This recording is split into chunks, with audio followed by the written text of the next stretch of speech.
नमस्कार दोस्तों, मैं Jitendra Singh RC study point channel पर आप लोगों का बहुत बहुत स्वागत है। दोस्तों, आज मैं आपको मजदूर आंदोलन के बारे में पढ़ाऊंगा कि आधुनिक भारत के इतिहास में किस प्रकार से मजदूरों ने अपने हक की लड़ाई के लिए आंदोलन किया था और इस आंदोलन में उनका सहयोग स्थानीय नेताओं ने भी दिया था। तो इसी आंदोलन पर आधारित है आज का हमारा यह वीडियो। तो इस वीडियो को भी देखना न भूलिए और इस वीडियो को आप शुरू से अंत तक देखिए। आपको इसमें इतनी अच्छी अच्छी जानकारियां मिलेंगी जो कि परीक्षा के लिए बहुत ही उपयोगी साबित होगी। तो चलिए शुरू करते हैं इस वीडियो को, लेकिन आप हमारे चैनल को सब्सक्राइब करना न भूलिए। तो चलिए शुरू करते हैं।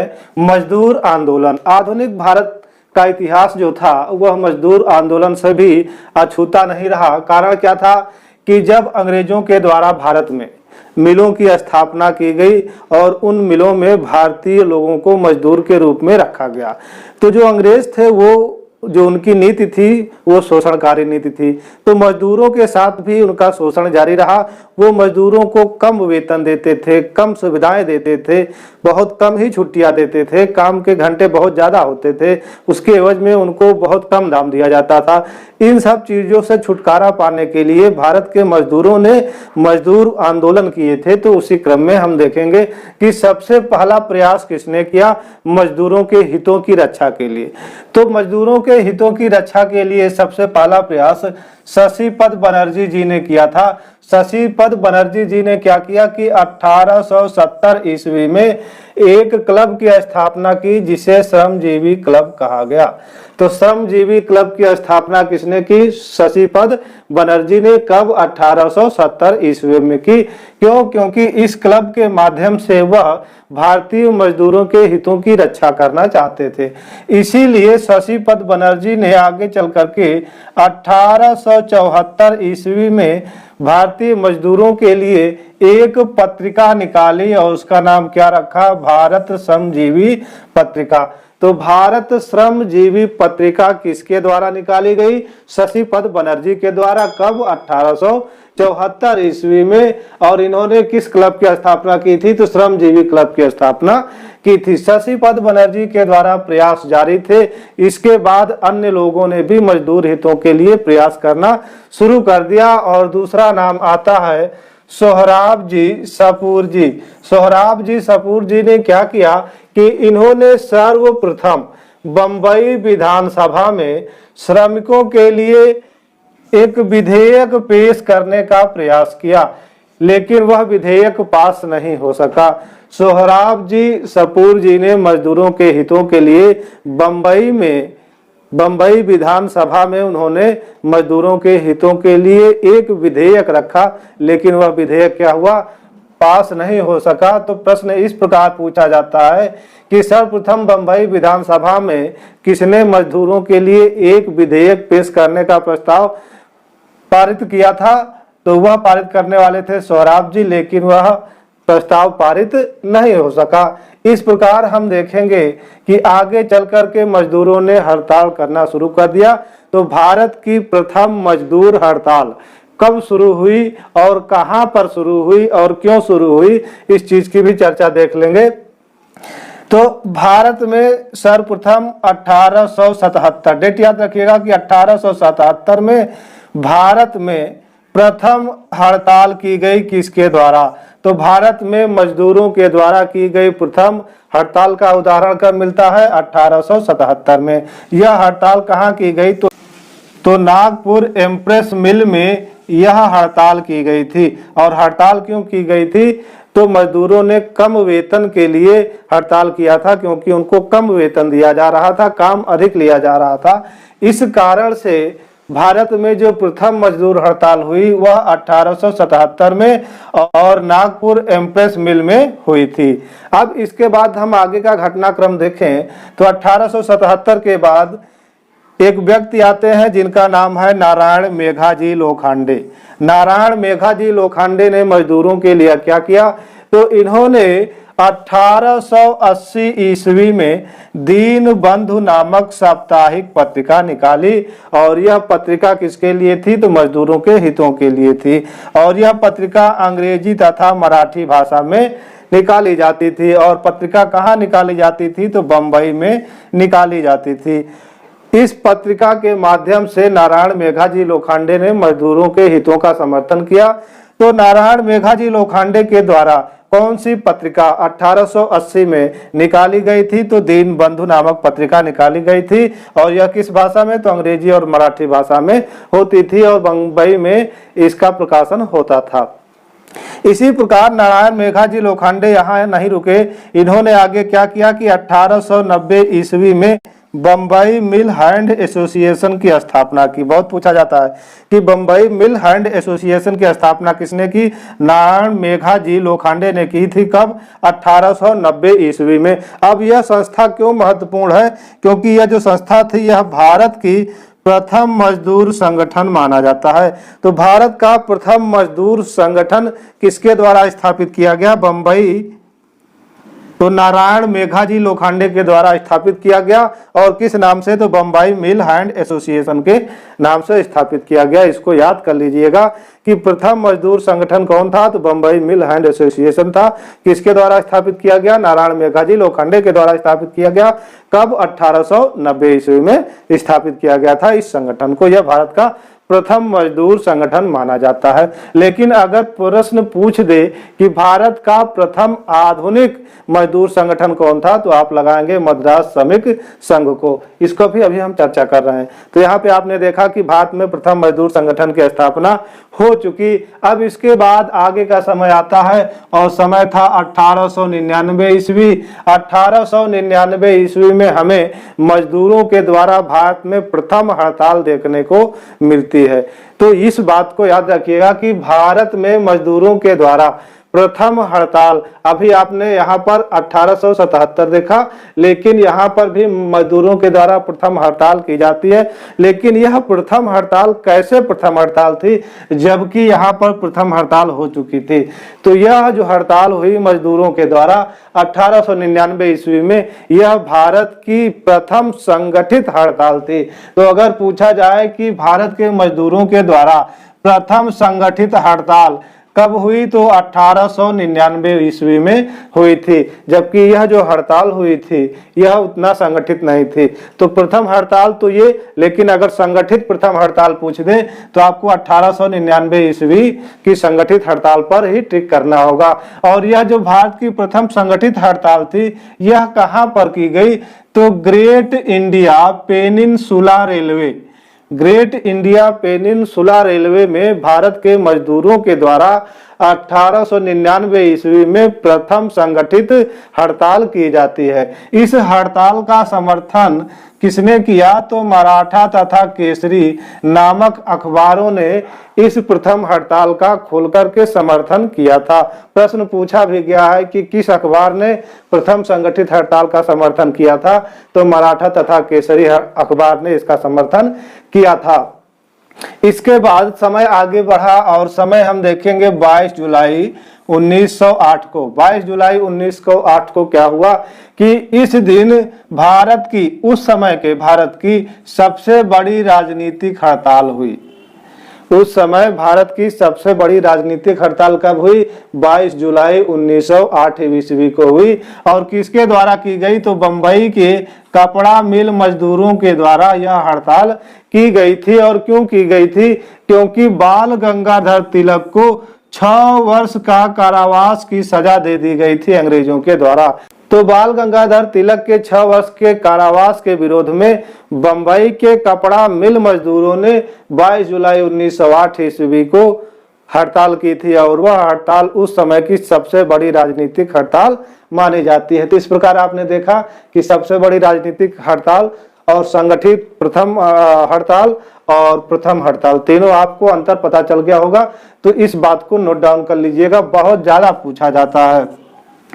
तो मजदूरों के द्वारा राजनीतिक हड़तालें भी अब शुरू हो गई। इसके बाद हुआ क्या कि 1909 ईस्वी में बी आर नारे तथा एस के बोले ने भी मजदूरों के लिए कुछ करना चाहा। तो इन्होंने कामगार हितवर्धक सभा की स्थापना कर दी। तो कामगार हितवर्धक सभा की स्थापना किसने की? बी आर नारे तथा एस के बोले ने की थी। कब? 1909 ईस्वी में की थी। इसी प्रकार 1911 ईस्वी में मजदूरों के हितों के लिए लड़ाई लड़ने के लिए एन.एम. जोशी ने सोशल सर्विस लीग की स्थापना की। बहुत पूछा जाता है कि सोशल सर्विस लीग की स्थापना किसने की थी, तो एन.एम. जोशी ने की थी। कब? 1911 ईस्वी में। अब हम इसके बाद चलेंगे 1918 पर, क्रम से पढ़ा रहे हैं आपको ताकि आपको समझने में ज्यादा दिक्कत ना हो। तो 1918 की घटना है क्या कि 1918 में दो घटनाएं घटी। एक तो महात्मा गांधी जी के द्वारा मजदूर संगठन स्थापित किया गया और दूसरा जो था वह मद्रास श्रमिक संघ स्थापित किया गया, जो कि आधुनिक भारत का प्रथम मजदूर संगठन माना जाता है। तो चलिए हम देख लेते हैं 1918 के घटनाक्रम को। तो 1918 में मद्रास श्रमिक संघ की स्थापना की गई। इसे मद्रास लेबर यूनियन कहा जाता है। बहुत ही इंपॉर्टेंट है और लगभग परीक्षाओं में बहुत ज्यादा पूछा जाता है। तो मद्रास श्रमिक संघ या मद्रास लेबर यूनियन, जो कि अंग्रेजी में इसका नाम है, इसके संस्थापक थे बीपी वाडिया। बीपी वाडिया ने मद्रास श्रमिक संघ की स्थापना की और यह जो मद्रास श्रमिक संघ था यह भारत का प्रथम आधुनिक मजदूर संगठन था। भारत का प्रथम आधुनिक मजदूर संगठन कौन माना जाता है, तो मद्रास श्रमिक संघ माना जाता है। और इसके संस्थापक किसे माना गया, तो बीपी वाडिया को माना गया। और इन्होंने इसकी स्थापना कब की थी, तो 1918 में की थी। जबकि प्रथम मजदूर संगठन देख रहे हैं कब हुआ, 1890 में हुआ। जबकि 1918 में मद्रास श्रमिक संघ की स्थापना होती है, जो कि भारत का प्रथम आधुनिक मजदूर संगठन है। तो दोनों में अंतर याद रखिएगा। प्रथम आधुनिक मजदूर संगठन जो कि वास्तविक भी था, और यह जो संगठन था यह प्रथम तो था लेकिन उतना संगठित नहीं था। तो इसलिए आप ध्यान दीजिएगा कि अगर भारत का प्रथम आधुनिक मजदूर संगठन पूछे तो उस पर लगाएंगे, जबकि केवल पूछे प्रथम मजदूर संगठन तो आप बंबई मिल हैंड एसोसिएशन पर टिक करेंगे। अब देखेंगे कि 1918 में इधर मद्रास श्रमिक संघ की स्थापना हुई, जो भारत का प्रथम आधुनिक मजदूर संगठन बना। इसी 1918 में ही महात्मा गांधी के द्वारा भी कुछ कार्य किए गए। महात्मा गांधी ने क्या किया कि अहमदाबाद में अहमदाबाद टेक्सटाइल लेबर एसोसिएशन की स्थापना की, और इस एसोसिएशन की स्थापना के जरिए ही महात्मा गांधी ने ट्रस्टीशिप सिद्धांत को प्रतिपादन किया था। तो महात्मा गांधी ने ट्रस्टीशिप सिद्धांत का प्रतिपादन किस एसोसिएशन के जरिए किया था, तो अहमदाबाद टेक्सटाइल लेबर एसोसिएशन के जरिए किया था। इसी अहमदाबाद टेक्सटाइल लेबर एसोसिएशन के जरिए महात्मा गांधी ने प्रथम बार भूख हड़ताल को हथियार के रूप में प्रयोग किया था। इस बात पर ध्यान दीजिएगा। तो महात्मा गांधी के द्वारा अहमदाबाद टेक्सटाइल लेबर एसोसिएशन की स्थापना 1918 में की गई। 1918 में ही मद्रास श्रमिक संघ की स्थापना बीपी वाडिया के द्वारा की गई। दोनों बहुत इंपॉर्टेंट है और ध्यान से देखिएगा, समझिएगा। इसके बाद हम अगर आगे घटनाक्रम देखें तो 1918 के बाद मजदूर आंदोलन पूरे विश्व में हो गए थे, उग्र रूप धारण कर लिए थे। तो उनके लिए, उनके हितों के लिए एक अंतरराष्ट्रीय श्रमिक संगठन का गठन किया गया। और वह गठन कब हुआ, तो 1919 ईस्वी में हुआ। अंतरराष्ट्रीय श्रमिक संगठन का गठन किया गया और इसे ILO भी कहते हैं। तो अगर पूछे कि अंतरराष्ट्रीय श्रमिक संघ या अंतरराष्ट्रीय श्रम संगठन कब स्थापित किया गया, तो 1919 में स्थापित किया गया। अंतरराष्ट्रीय श्रम संगठन का सम्मेलन कहाँ हुआ, वाशिंगटन में हुआ था प्रथम सम्मेलन। और इस सम्मेलन में जो बीपी वाडिया थे, इन्होंने भारतीय मजदूर वर्ग का प्रतिनिधित्व किया था। बीपी वाडिया, यही बीपी वाडिया है जिन्होंने मद्रास श्रमिक संघ की स्थापना की थी, जो कि भारत का प्रथम आधुनिक मजदूर संगठन के नाम से जाना जाता है। तो इन्हीं बीपी वाडिया ने अंतरराष्ट्रीय श्रम संगठन के प्रथम सम्मेलन जो कि वाशिंगटन में हुआ था, उसमें वह 1919 में भाग लेने पहुंचे और भारतीय मजदूर वर्ग का प्रतिनिधित्व किया था। तो अगर पूछ दे कि अंतरराष्ट्रीय श्रम संगठन के प्रथम सम्मेलन में जो कि वाशिंगटन में हुआ था, उसमें भारतीयों का प्रतिनिधित्व या भारतीय मजदूर वर्ग का प्रतिनिधित्व किसने किया था, तो बीपी वाडिया ने किया था। इसके बाद भारत में ही इसी के तर्ज पर एक संगठन की स्थापना होती है 1920 में। 1920 में अखिल भारतीय ट्रेड यूनियन कांग्रेस की स्थापना की जाती है। अब भारतवासियों को ऐसा लगने लगा कि भारत के मजदूरों के लिए एक बड़ा संगठन होना चाहिए, तो उन्होंने कई संगठनों का आपस में विलय करके एक संगठन बनाया जिसका नाम रखा अखिल भारतीय ट्रेड यूनियन कांग्रेस, जिसकी स्थापना 1920 में की गई। इसे एटक भी कहा जाता है। कभी कभी परीक्षा में पूछ लेता है एटक क्या है, या एटक का फुल फॉर्म क्या है, या एटक की स्थापना किसने की थी। तो एटक मजदूर वर्ग से संबंधित है और इसकी स्थापना की थी M.N. जोशी, जोसेफ बैप्टिस्टा और Lala Lajpat Rai. M.N. Joshi, Joseph Baptista और लाला लाजपत राय के प्रयत्नों के फलस्वरूप ही अखिल भारतीय ट्रेड यूनियन कांग्रेस अर्थात एटक की स्थापना 1920 ईस्वी में की गई थी। और इसी 1920 ईस्वी में जो एटक है इसका प्रथम सम्मेलन बंबई में किया गया।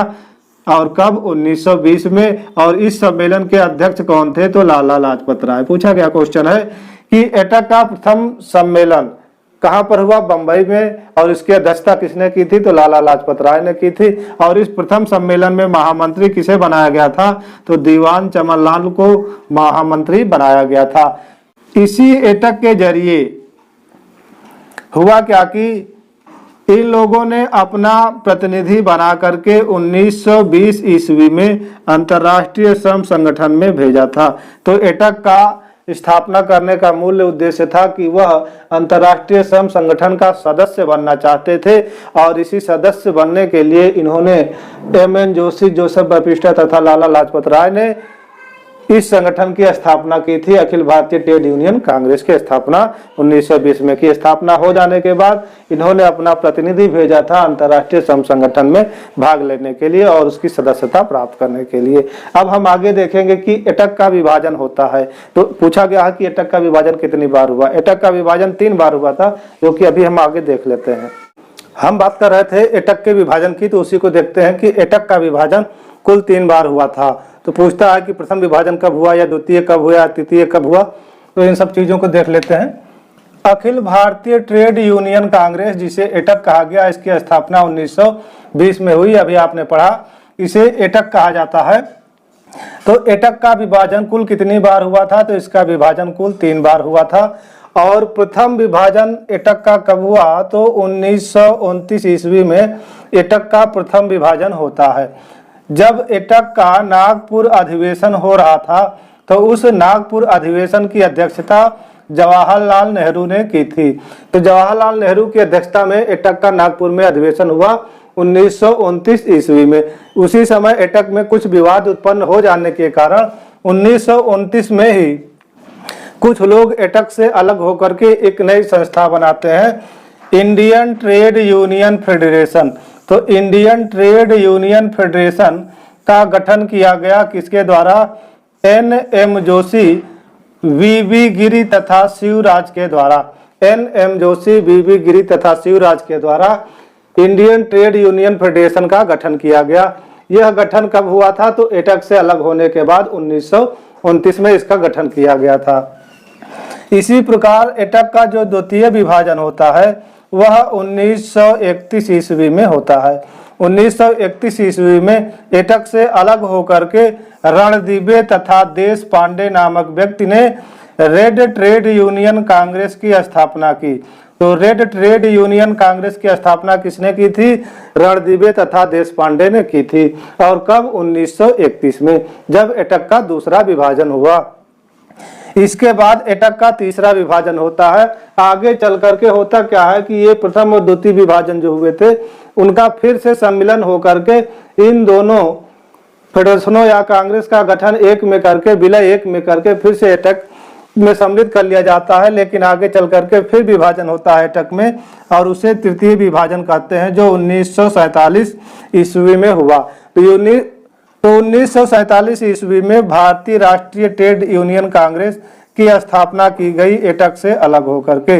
तो भारतीय राष्ट्रीय ट्रेड यूनियन कांग्रेस की स्थापना किसके द्वारा की गई? तो सरदार वल्लभ भाई पटेल तथा B.B. गिर के द्वारा भारतीय राष्ट्रीय ट्रेड यूनियन कांग्रेस की स्थापना की गई थी।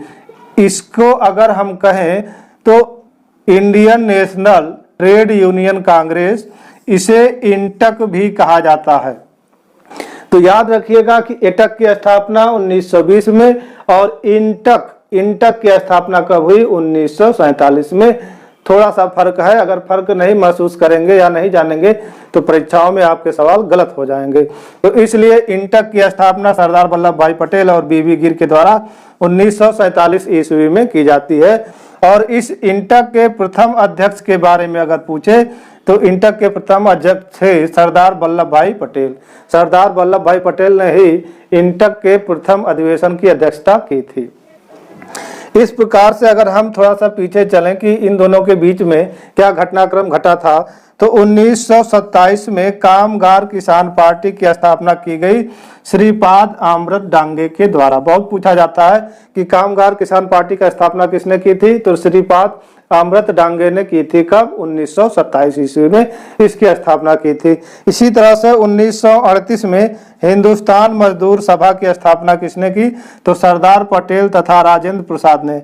सरदार वल्लभ भाई पटेल तथा राजेंद्र प्रसाद ने 1938 ईस्वी में हिंदुस्तान मजदूर सभा की स्थापना की थी।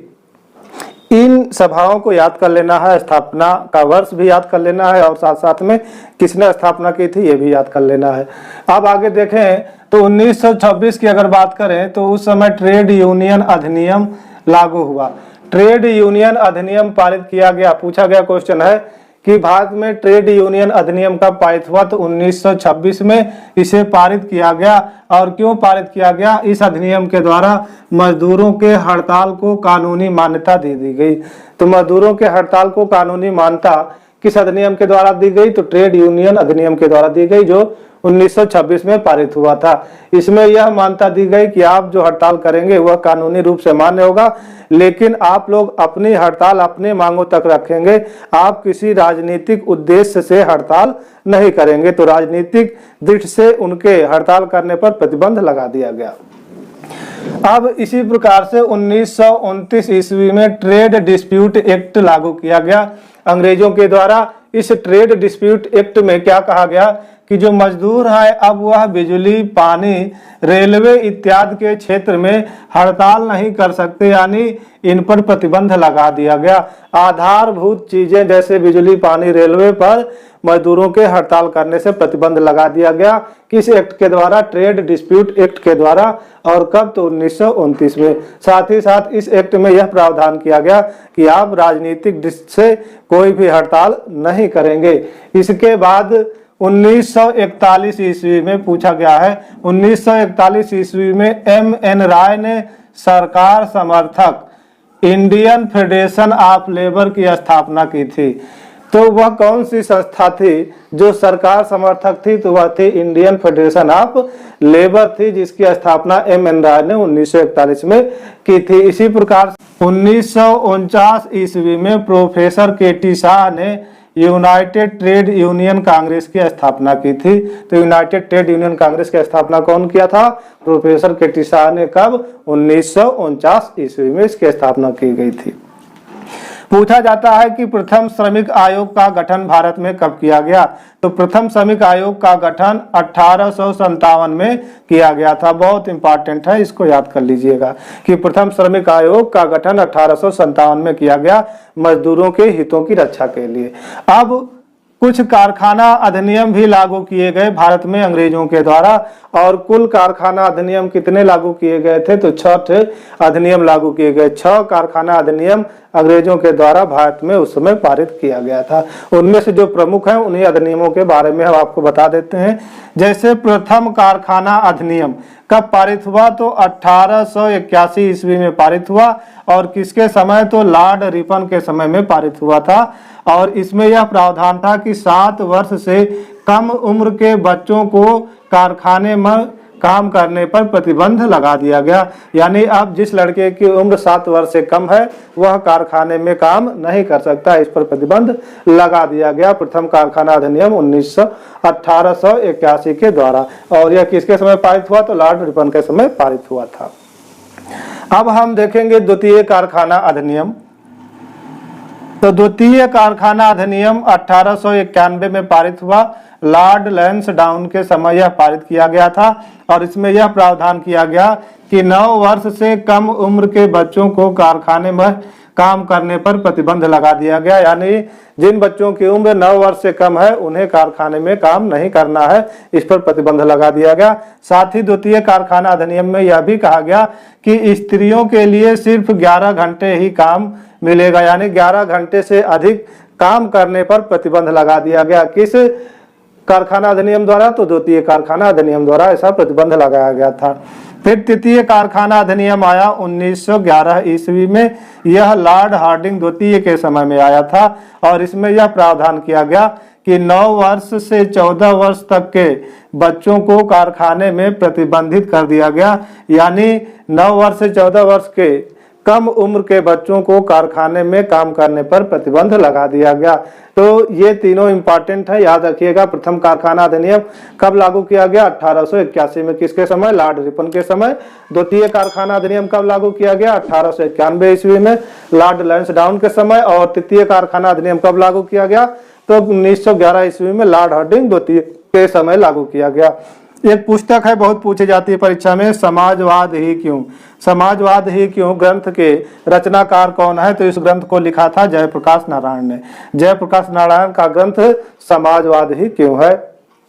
अब एक और है, कानपुर जांच समिति के अध्यक्ष कौन थे? तो बाबू राजेंद्र प्रसाद को कानपुर श्रमिक जांच समिति का अध्यक्ष बनाया गया था। एक नारा है, बहुत ही प्रचलित नारा दिया गया था कांग्रेस के द्वारा, वो भी बंबई में दिया गया था। कब? जब भारत में सविनय अवज्ञा आंदोलन प्रारंभ हो गया था, तो उस समय कांग्रेस ने बंबई में एक नारा दिया, क्या कि मजदूर और किसान कांग्रेस के हाथ पांव हैं। तो मजदूर और किसान कांग्रेस के हाथ पांव हैं, यह नारा किसने दिया? तो यह कांग्रेस ने नारा दिया था। और किस आंदोलन के दौरान नारा दिया था? तो सविनय अवज्ञा आंदोलन के दौरान यह नारा बंबई में कांग्रेस के द्वारा दिया गया था। बहुत इंपॉर्टेंट है। साम्राज्यवाद और सैन्यवाद पूंजीवाद की जुड़वा संतान है।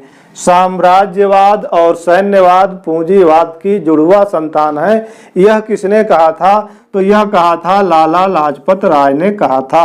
इसी प्रकार स्वदेश बांधव समिति की स्थापना किसने की थी? तो अश्वनी कुमार दत्त जी ने की थी। इस प्रकार आपने देखा कि अंग्रेजों के समय मजदूर आंदोलन जो हुए थे उनके लिए किन लोगों ने अपना प्रयास किया और अपना योगदान दिया, साथ ही साथ अंग्रेजों ने उनके लिए क्या क्या प्रावधान किए थे, कौन कौन से अधिनियम लाए थे, सब कुछ आप लोगों ने इस वीडियो में देखा।